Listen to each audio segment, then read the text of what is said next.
आदाब, आप देख रहे हैं आवाज़ वॉइस और मैं हूँ आपके साथ अमीना माजिद।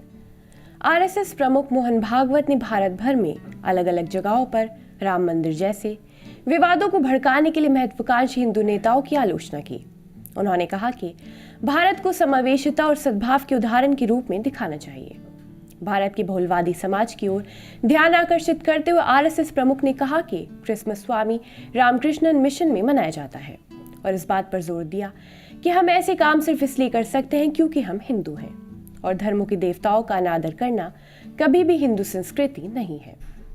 मोहन भागवत ने कहा कि हम लंबे समय से एकता और सद्भाव से रहे हैं।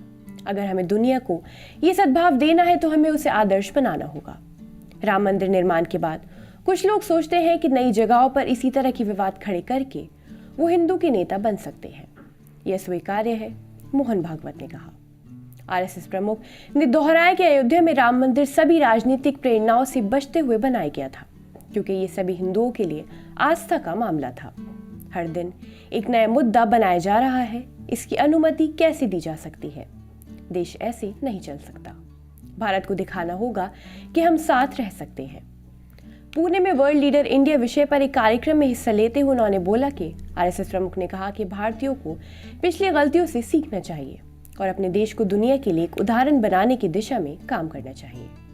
मुगल साम्राज्य से दो उदाहरण लेते हुए आरएसएस प्रमुख ने कहा कि हालांकि मुगल सम्राट औरंगजेब अपनी अडिग वफादारी के लिए विशेष रूप से जाने जाते हैं, लेकिन उनके वंश बहादुर शाह जफर ने 1857 में गौहत्या पर प्रतिबंध लगा दिया था। हिंदू इसे बदलकर दो समुदाय के बीच फूट पैदा की, तभी अलगाववाद की ये भावना शुरू हुई। परिणाम स्वरूप पाकिस्तान अस्तित्व में आया, मोहन भागवत ने कहा।